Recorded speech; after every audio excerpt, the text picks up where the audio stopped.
Hi guys, welcome to today's SetrocJC channel daily video. As usual, if you enjoy the content, please don't forget to like, subscribe and comment below. Now strap yourselves in, let's get on with today's daily topic. Today's daily topic is the end of the world. Yeah, so I've browsing the web the other day, and to my shock and horror came across a story that it basically said that life on Earth will die out in 1 billion years time. So 1 billion years, that's quite a while, isn't it? I think I'll take that right now. You know what I mean? I'm only going to live for another 50, 60 years, so I think I'll take 1 billion years, and I think most people would. It suggests that all animals and plants will vanish within the next 1 billion years. A study suggests.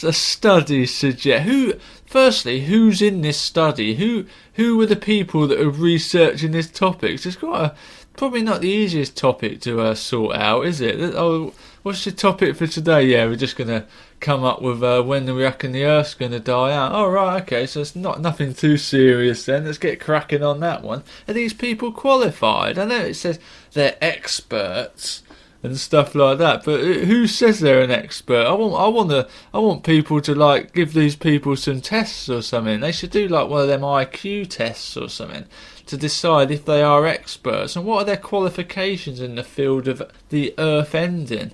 They're the things I want to know before I take this into account, before I read this. And they put a nice picture on the article as well, which is basically looks like the Earth's all dried up and all crusty and a bit like one of them Armageddon shots you see in one of the films. But don't panic though, it says that ironically the end of the world is going to arrive as a result of too little carbon dioxide in the atmosphere rather than too much. I'm not sure what to do with that really. Well, I don't really care how it's going to come to the end. If it's going to come to the end, it don't really matter how, in my opinion. But no problem, the experts are still on it. Apparently they're trying to find ways of cutting the level of greenhouse gases and to prevent global warming running out of control. I know they are, yeah, they've been doing that for years, haven't they? Basically anything that's fun in the world, anything that people enjoy doing, they're trying to stop it. Oh, let's stop all this pollution from cars. Let's stop all this. Let's make it so bloody petrol's so high priced people can't afford to drive nice cars and decent cars anymore. That's the way they're doing it. With the loss of plants, herbivorous animals will die out, as well as the carnivores that prey on them. So they're basically saying that it's going to be too little carbon dioxide for things like animals to breathe and things, so they're going to die out. Hope that don't mean we're all going to become vegetarians. That's a fate worse than death for me. I love me meat. I need me meat. If I'm going to have to spend the last 100 years of my life as a bloody vegetarian, I'm flipping where do I sign up? Where do I end it now? The oceans will have dried up, leaving only the hardiest bugs. Yeah, why do the bugs always survive? How do they always manage to survive when humans can't? What have they got? Have they got scientists that are dug into the ground as these bugs, and they're doing better than our scientists? They've figured out how to survive. The old cockroach. Maybe the cockroach can survive anything, radiation, all sorts of stuff, yet we can't. Maybe we need to start talking to cockroaches. Let's get one of these animal Dr. Dolittle types. Get him involved. Ring him up and say, mate, I know that you say you can talk to animals. We need you to talk to this cockroach and find out how they're surviving through all this radiation and apocalypses and all that sort of thing. How can they survive? Ask him, get the information from him, then go and talk to your experts and come up with a solution to this.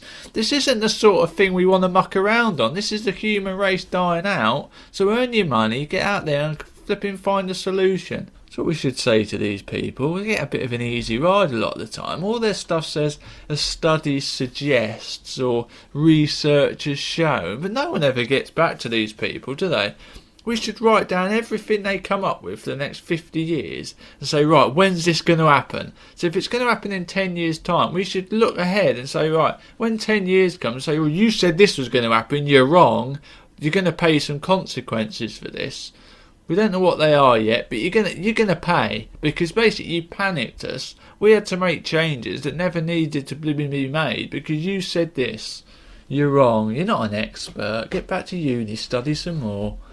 But anyway, I was a bit worried about this, and I'm not the sort of person that's just going to believe one person's point of view or a study's point of view. So I went on the web and I looked up some other facts about this. And who better to ask than Professor Stephen Hawking? He's done it all, isn't he, old Hawking? He's on the case. He says that unless we start to spend money, time and resources on space travel, then we will face extinction, because he reckons that the Earth's basically, we're ruining it, or something's ruining it. We're ruining it by having fun and living our bloody lives. That's not ruining it, that's using it for what it's meant for, isn't it? So basically he's saying that we need to spend money on trying to get into space so that we can do space travel and maybe find somewhere else to live and stuff like that. I'm not being funny, Stephen, but you're saying we need money. I think you're doing alright for money, aren't you? I don't think you're missing any of your bill deadlines, so why don't you trump up some of your money and help us out on this? He should have a word with all his mates, all the richest people in the world, because I'm sure he knows a few of them. They should all trump together. They're the ones with all the money. They're the ones with all the people in high places. Why can't they sort this out for us? They live here as well. It's their blimmin' ancestors and their next generations that are going to be wiped out in 1 billion years as well. So why don't they help out? Why don't they trump the bill for this one, instead of getting the taxpayer to do it?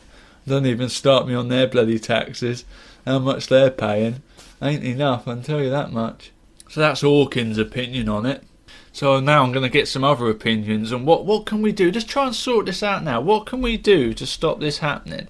So I'm looking at one of them answers websites, where you type in a question and people, qualified people, people like you or me, who really haven't got nothing better to do and answer these stupid questions. So basically, one bloke's saying here that what we need to do is build some of these, he's calling them giant solar shades. He's saying what we need to do is knock up some giant solar shades. You know what I mean? I don't know where you're going to build these things. They're going to be pretty big. And basically you put them between the Earth and the Sun, and they shield the Earth from all of the gases and the heat from the Sun. Sounds like a good idea, doesn't it? Why don't he get on that right away? That's your job now. Don't worry about what you're doing. Don't worry about your day job. You get onto that project, and if you need any money, have a word with Hawking, because he's got a bit to spare, I reckon.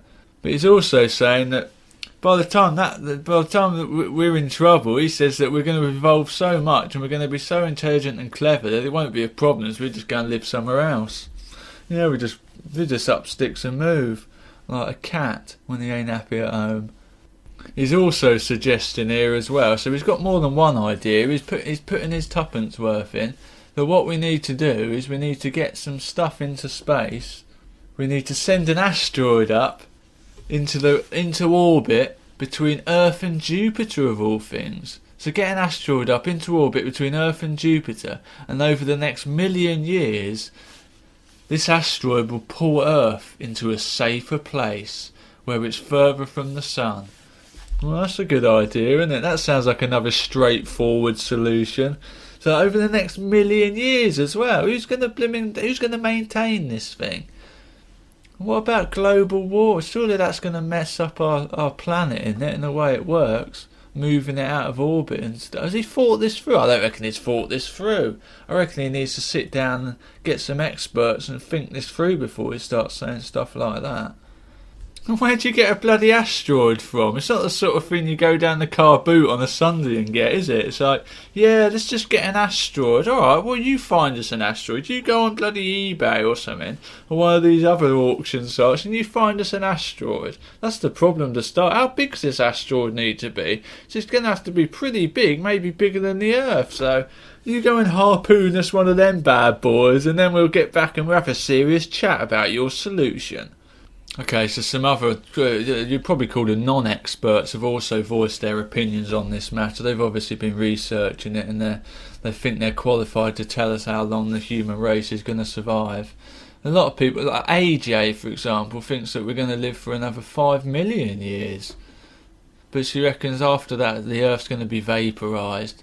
And I think she's saying that overpopulation, greed, capitalism and the cultural conflicts created by globalisation will lead to the extinctions of humans way before that. That's a bit deep for me, that. That's no good for me. I prefer what old Billy Butthead says. Billy's on the case, that Billy Butthead, who wouldn't trust what he says? He says that he reckons the human race will last another 350 to 400 years. Well, alright Billy, thanks for that. The experts are saying 1 billion years, but he reckons like 350 to 400 years, so Not sure which one I'm going to believe. I'm not sure what to make of all this information. People, they always come up with these facts, don't they? These experts from their studies. Oh, the Earth's going to live another billion years. It's like, yeah, well, I'll be happy with that right now. Like I said at the beginning, I think we should just say, right, where do we sign? Let's sign up for that now. If he can guarantee it and he can tell us what we need to do to achieve that, let's sign up now. I'd be happy if someone come up to me and says, JC, sign on this dotted line, you can live for another 50 years. I'd sign. Who wouldn't sign? I'd be quite happy living into my 90s. So that's what I reckon they're doing here. I reckon we should just sign up now. Sign up and guarantee the future of our ancestors and our siblings. Imagine how big your blooming family tree is going to be in a billion years' time. So anyway, to wrap this up, I wouldn't go panicking. I wouldn't change your lives as any more than you're really willing to. At the end of the day, the Earth's going to continue spinning. We're going to continue living. And we're put on this Earth to flipping reproduce, really. So just get reproducing. Go out there and reproduce. Unless you're a married man. If you're a married man, you're only allowed to reproduce with one woman. And don't forget that. Hope you enjoyed this content, guys. Please don't forget to like, subscribe and comment below. I'll catch you in the next video.